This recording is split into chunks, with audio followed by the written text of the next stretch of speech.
Need for Speed – це моя найулюбленіша серія гонок. І це при тому, що я взагалі від слова зовсім не люблю жанр гонок. Якщо ви давно дивитесь мій канал, то прекрасно знаєте, я набагато більше люблю масштабні сюжетні ігри, де є глибока історія, постановка і якийсь хоча б сенс. Але NFS – це якийсь феноменальний виняток із правил. У цю серію я грав буквально з пелюшок. Я проходив її на ПК, я проходив її на стареньких кнопкових телефонах на Java, втираючи пальці до мозолів, на смартфонах, на консолях, на портативках, на всьому, що тільки могло запускати ігри і де була кнопка газу. І ось нещодавно я зробив опитування на своєму YouTube каналі, яку величезну франшизу нам розібрати наступною після Assassin's Creed. І ви одноголосно вибрали Need for Speed. Ну що ж, пристібніть ремені, ми занурюємося в історію найбільших злетів і найганебніших падінь у всій ігровій індустрії. З тебе лайк, підписка і поїхали. Щоб зрозуміти, як ми дійшли до анімешних ефектів і лутбоксів, треба відмотати час на самий початок. Уявіть собі 90-ті роки. Жанр гонок – це піксельні машинки, які їздять по плоских картинках. І тут з'являється студія Distinctive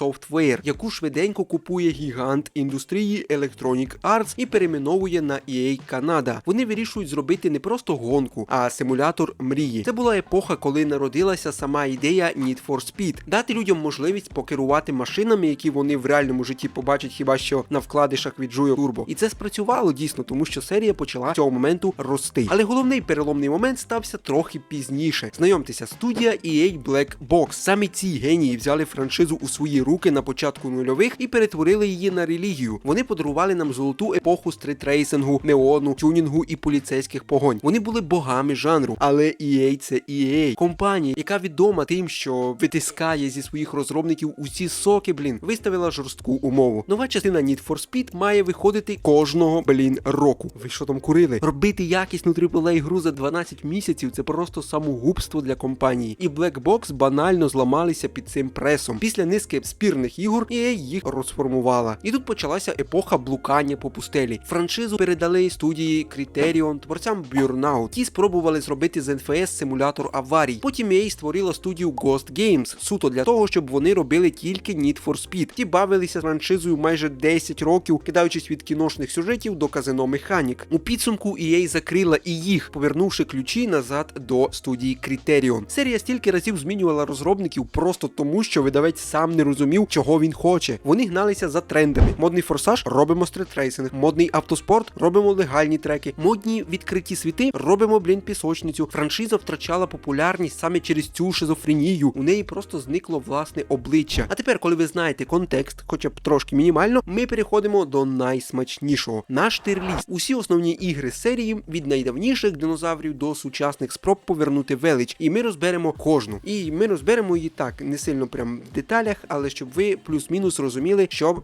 зі себе представляє та чи інша гра. Почнемо з класики. Найперша The Need for Speed 1994 року. Історично це був дійсно прорив. Але якщо чесно, я особисто цю частину взагалі не викупив. Коли я нарешті до неї дістався, графіка була настільки примітивною, що мої очі буквально хотіли вийти з чату. Прорисовка цих машинок убогих із 3,5 пікселів мене не дивувала від слова зовсім. Серйозно, навіть на стареньких кнопкових телефонах Java ігри типу Rally Master Pro або серія Asphalt від тієї богомерської конторки Gameloft виглядали на порядок краще. Ви розумієте масштаб трагедії? Якась мобільна графіка від Gameloft розривала родоначальника великої франшизи в плані візуалу. Але окей, треба віддати розробникам все-таки належне за старання. Для 1994 року вони заморочилися конкретно. Вони співпрацювали з реальним журналом Road Track, щоб зробити поведінку машин максимально правдоподібною. У грі були відеоролики з реальними авто. Мало хто знає, але в цій грі був прихований секретний автомобіль під назвою Warrior, який їздив швидше за будь-який суперкар. Гра заклала фундамент. Потім була Need for Speed 2. Вони плюнули на реалізм і зробили веселу аркаду. Там взагалі можна було ввести чіт-код і їздити на тиранозаврі Рексі. Серйозно, поліція женеться за динозавром. Це був дивний час і це було досить дивні такі грушки, але насправді це були досить такі прикольні і забавні фішки. Це дійсно виглядало забавно. Далі йде Need for Speed 3 Hot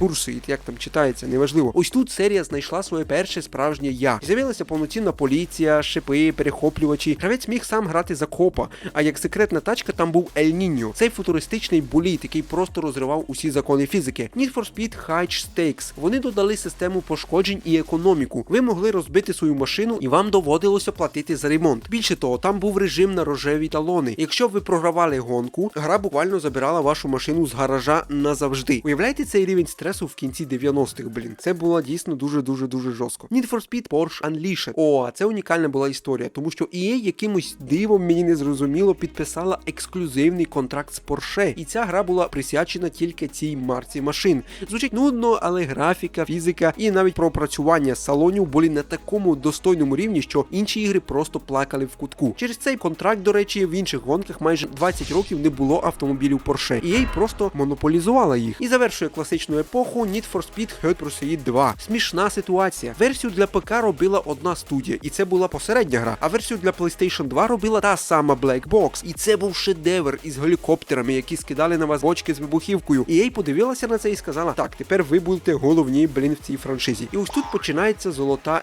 ера Black Box. Ви думали, що інтернет завжди був таким швидким і зручним? Як би не так. Уявіть, ви студент у 2011-му. У вас лише старий ноутбук, купа боргів і мрія вирватися з гуртожитку в реальний успіх. Саме з цього починається SEO or Die. Це не просто гра, це ваш особистий тренажер успіху в інтернет-індустрії. Ви пройдете шлях від перших копійок на сумнівних текстах до масштабних проєктів, де кожна помилка – це мінус бюджет, а кожна перемога – це крок до крутого життя. Цікаво, чи змогли б ви взагалі вижити в інтернеті, де все тільки починалося? Давайте перевіримо. Демка вже є в Стімі. Додавайте гру у вішліст в Стімі прямо зараз, щоб не пропустити реліз. Посилання залишу в описі на гру, тому переходіть. І станьте легендою інтернету, поки це не зробив хтось інший. Need for Speed Underground. На дворі 2003 рік. Світ божеволі від фільму Форсаж. І Black Box випускає гру, яка ідеально ловить цей вайб. Нічне місто, нелегальні гонки, закис азоту і тюнінг. Ви могли б перетворити звичайну цю машину на космічний корабель. А саундтрек Ерон Дондон від Лі Джона пам'ятають навіть ті, хто ніколи не грав у відеоігри. Зверніть увагу, тут взагалі не було поліції. А знаєте чому? Тому що Honda і Toyota, япошки просто на відріз відмовилися давати ліцензії на свої машини, якщо вони будуть тікати від копів. Рекордні продажі, абсолютний хід і просто без якихось коментарів. Need for Speed Underground 2. Як зробити ідеальну гру ще кращою? Правильно, додати відкритий світ. Виїжджаєш з гаража, навколо сяє неон, іде дощ, а в колонках грає Riders on the Storm зі Snoop Dogg'ом. Це була естетика в чистому вигляді. Тут з'явилися магазини, які треба було шукати самому, диностенди для тонкого налаштування двигуна. Звісно, була одна тупа механіка. Щоб просуватися по сюжету і потрапляти на обкладинки журналів, вам треба було ліпити на машину всі найдорожчі бампери, навіть якщо вони виглядали як пластикове лайно. Але гравці прощали цій грі абсолютно все. Ну, по факту, це абсолютна легенда. Але справжня корона належить наступній грі. Need for Speed Most Wanted 2005 року. Боже мій, це не просто гра, це просто, блін, еталон. Це ідеальний баланс між тюнінгом андерграунда і поліцейськими погонями з Hot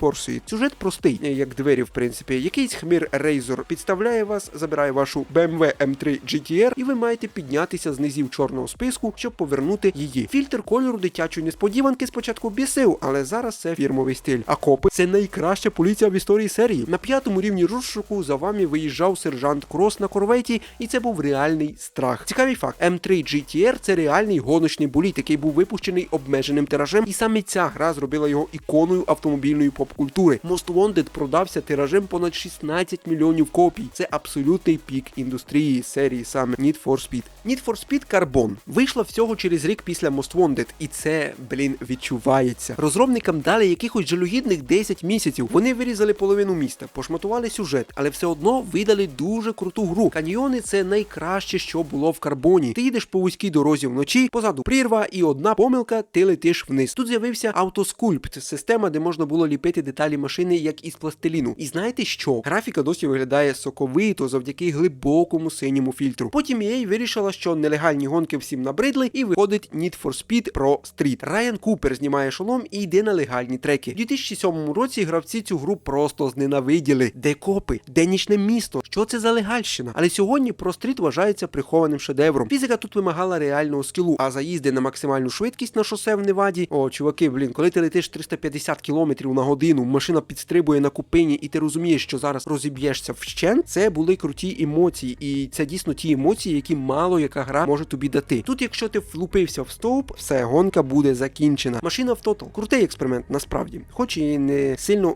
удачний. Але далі почався треш. Need for Speed Undercover. EA хотіла зробити голівудський блокбастер. Запросили актрису Мегі К'ю, зняли дорогі кат-сцени, але гру робили в такому пекельному поспіху, що вона вийшла просто зламаною. Жовтий фільтр виїдав очі настільки сильно, що хотілося одягнути одягнути сонячні окуляри. А фізика – це навіть звучить смішно, але машини повертали не колесами, а крутилися навколо центральної осі, як прибиті цвяхом. Це гралося як дешева мобільна підробка, випущена на великих консолях. Провал за всіма абсолютно фронтами. І ось ми переходимо до ери експериментів і спорних рішень. У 2009 році виходить Need for Speed Shift. EA спробувала залізти на територію Gran Turismo і зробити серйозний симулятор. Для багатьох це було круто, але це вже був зовсім не NFS. А от у 2011-му виходить Shift 2 Unleashed. І знаєте що? Це просто гробова яма. Серйозно, як на мене, як і перший Shift, це повне говно. Мені абсолютно не заходили ці пластикові модельки автомобілів ніколи. Сюжет якийсь рваний, незрозумілий. Вони рекламували свою геніальну камеру шолома водія, яка тряслася так, ніби у тебе епілептичний напад прямо за кермом. Фізика була настільки поганою, я не знаю, ніби ти керуєш ванною, наповненою желе, а не машиною спортивною. Це не гра, це якесь знущання над нервовою системою гравця. І про неї я навіть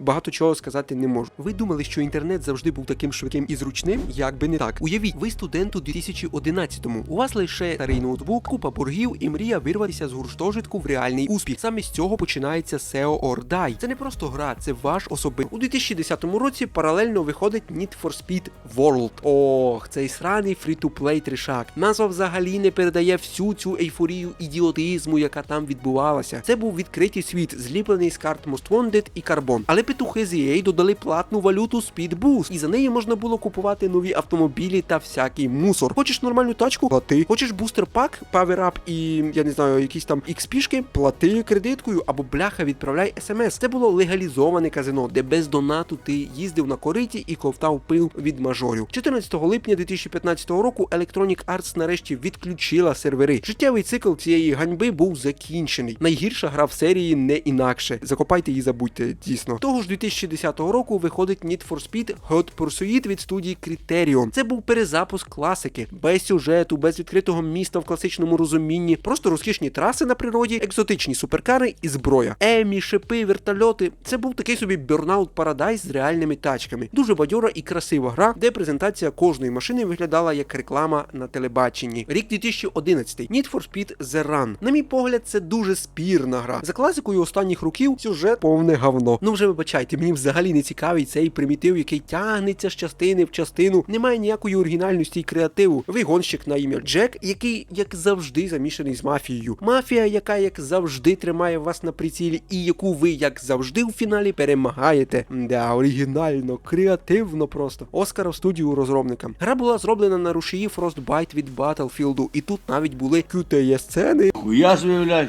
Де ви бігали на своїх двох. Але єдиний плюс цієї частини, так це те, що машин тут багато, от реально багато. Гонка через всю Америку, задум крутий, але реалізація підкачала. І ось ми доходимо до 2012 року. Need for Speed Most Wanted від Criterion. Я знаю, я чудово знаю, що весь інтернет цю гру просто ненавидить. Фанати плювалися отрутою, кричали, що це знущання з великого імені, але для мене це рідна частина. Коли я тільки пішов до школи, я просто обожнював вдома в неї грати. Графіка на той момент була неймовірно крутою. Ці заїзди, прикольні моменти згадування, і завдяки її величності ностальгії для мене це дійсно топ-гра. Так, це по суті Burnout Paradise 2, але мало хто знає, що Criterion спочатку реально робили пряме похмуре продовження оригінального Most Wanted. В коді гри досі є залишки старого сюжету, але EA прийшла за півроку до релізу і сказала: переробляйте все, робіть веселі, покатушки. Те, що вони взагалі змогли зібрати працюючу гру за такий час, це, як на мене, реальне диво. 2013 рік. Need for Speed Rivals. Це перша гра від Ghost Games. І знаєте, графіка в цій грі була просто на вишці. Я пам'ятаю, що навіть не міг повірити, як таке зображення взагалі можливо на екрані. Краплі дощу на Феррарі виглядали краще, ніж реальність. Але,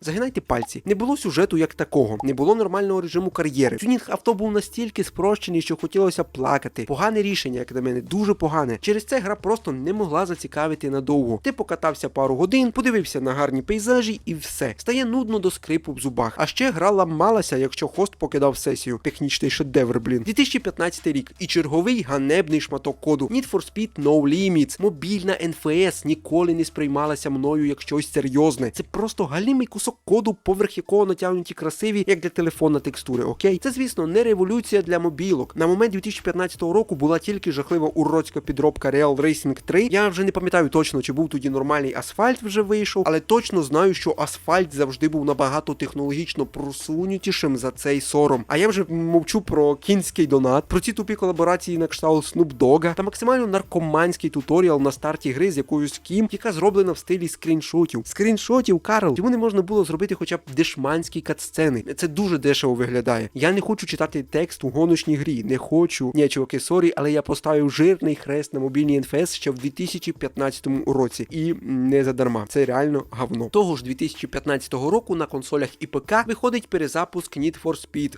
2015-го. І знаєте, я помітив таку закономірність невелику. Якщо в NFS роблять сильний упор на сюжет, значить гра однозначно буде херова. І тут те саме. Вони повернули нічним містом, тюнінг, зняли ролики з живими акторами, але ці актори постійно пили енергетики і стукалися кулачками кожні 2 хвилини. Це було так крінжово, ніби дивишся серіал для 12-річних. А фізика, керування, машини їздили скрабом. Вони самі кидалися в дрифт від легкого повороту, керма. Гра вимагала постійного підключення до інтернету, і ви не повірите, там не можна було поставити гру на паузу. Граєш синглплеєр, дзвонить телефон, розбиваєшся. Геніально. Дякую, блін, козли із EA.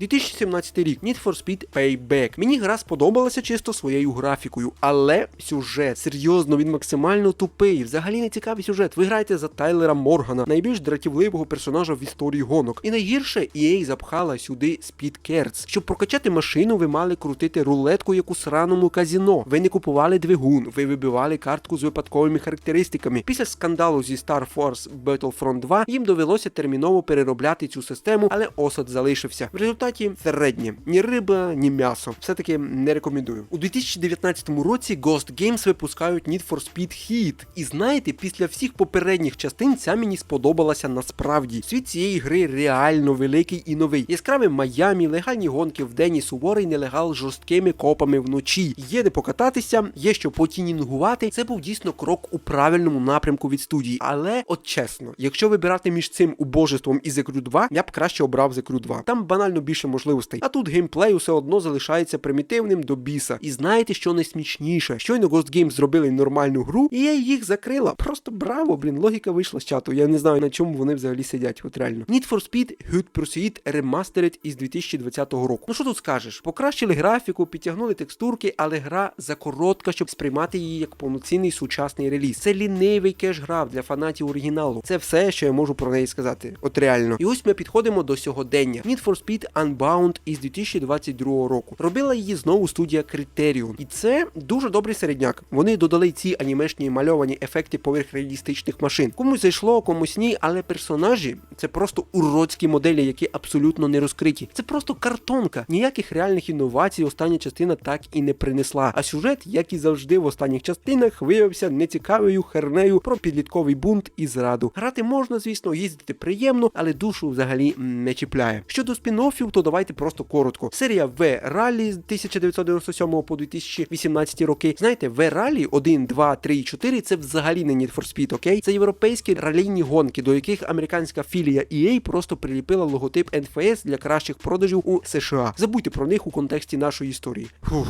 оце ми проїхалися. Давайте підбивати підсумки. Чому Need for Speed навіть після стількох відверто невдалих частин, експериментів із лутбоксами та мобільним донатом, усе одно залишається найвідомішою гоночною франшизою світу, тому що вона має унікальне ДНК. Це аркада, яка дає тобі відчуття швидкості, драйву, бунтарства, якого немає в стерильних автосимуляторах. Вона прощає тобі помилки, але карає адреналіном, коли на хвості висить 5 поліцейських корветів. І саме тому Most Wanted 2005 року досі залишається недосяжним еталоном для мільйонів фанатів. Це була гра, де всі елементи – тюнінг, переслідування, музика, дизайн міста і навіть цей дивний сюжет злилися в єдиний ідеальний механізм. Вона давала виклик. Сучасні частини так і не змогли повернути ту саму магію студії Black Box, бо тоді ігри робили ентузіасти, які хотіли зробити круто. А зараз ігри роблять маркетологи EA, які дивляться на графіки, залученості і методи монетизації. Сучасним іграм банально не вистачає тієї сирої, нефільтрованої зухвалості нульових. Але знаєте, NFS для мене це не просто серія гонок, це шматок дитинства. Так, у неї були геніальні ігри, були жахливі експерименти, від яких хотілося виколити собі очі нахрен, були відверті провали і фрітуплейні помийки, але саме ця франшиза змусила мене, людину, яка взагалі не любить любить гонки, провести сотні, чорт забирай, годин за кермом віртуальних автомобілів. І лише за це вона вже заслуговує на повагу. Пишіть в коментарях свою думку про серію НФС, яка ваша частина найулюбленіша, а найгірша. Буде цікаво почитати ваші думки. Ну і звісно, не забувайте підписуватись на канал, так як більшість людей дивляться мої відео без підписки. То тільки ти можеш це виправити. Тицяй на дзвіночок, щоб не пропускати. Побачимось дуже скоро. Всім пока-пока.